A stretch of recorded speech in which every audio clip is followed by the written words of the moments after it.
Welcome to Hallyu Plus. Welcome back to my review of this season's Produce 101 Japan. The show starts off difficult to watch, with a number of the boys in tears, including Sano. He proved incredibly popular before the show aired, but he's struggling to deal with landing in F rank. Final ranks are revealed pretty quickly, with 3 boys dropping from A rank.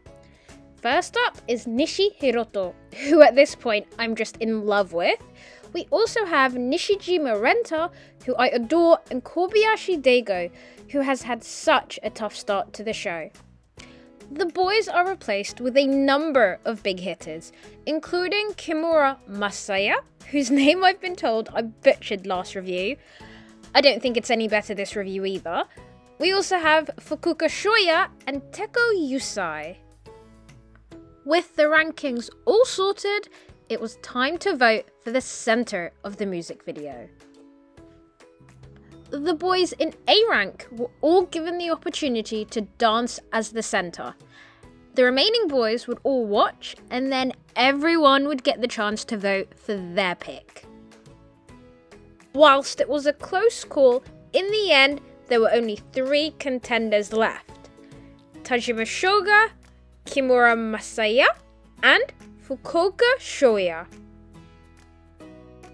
The center position went to Kimura Masaya, who at this point is proving to be Mr. Perfect, and I honestly love him for it. I am happy to note that the Let Me Fly music video and song are some of my favourite in Produce history. It's fun, it's preppy, preppy? What does that even mean? It's poppy. To be fair, it is very preppy with the uniforms as well. I love it, it's my jam, now I sound 80, but you know what? It's amazing. End of. This, ladies and gentlemen, is the second I became a Kimura Masaya stan. Even if I can't pronounce his name, that smile was enough for me.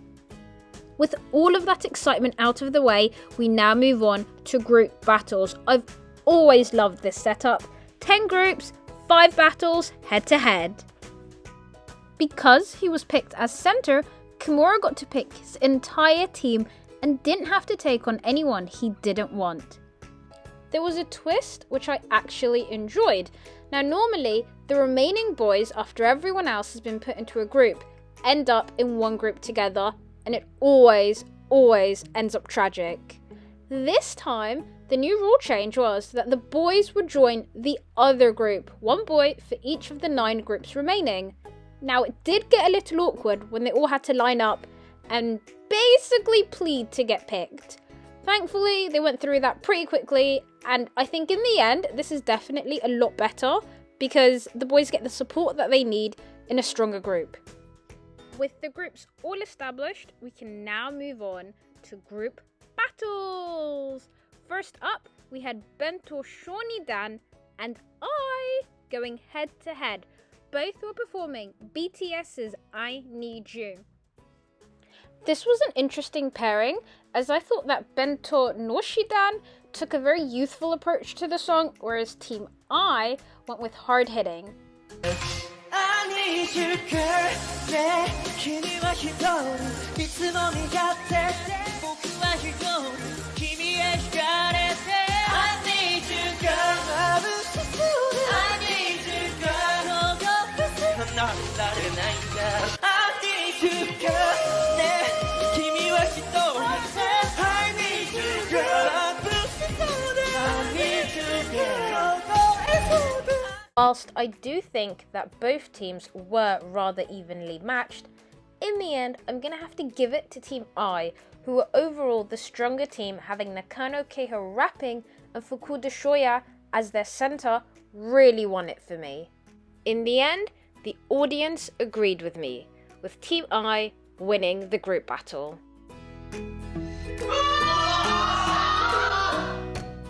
We now move on to the final performance for episode 3, where Team Real Ageha took on Team High Voltage to perform Generations by Exile Tribe.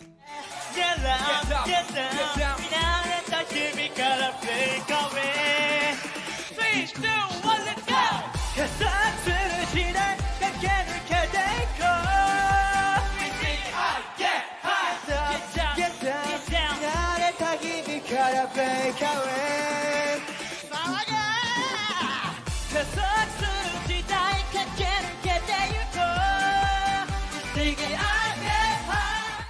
was a pretty difficult choice to make because I felt that Team 1 did better rapping, with Ikazaki Rihoto proving to be impressive, whereas vocally from Team 2, Takasuka Hiromu was really head and shoulders above everyone else.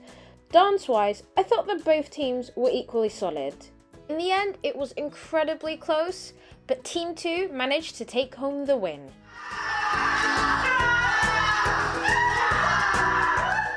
We've come to the end of this review, but if you would like more Produce 101 Japan content, or more East Asian content in general, check out the description box below and come find us at Hallyu Plus. Welcome to Hallyu Plus.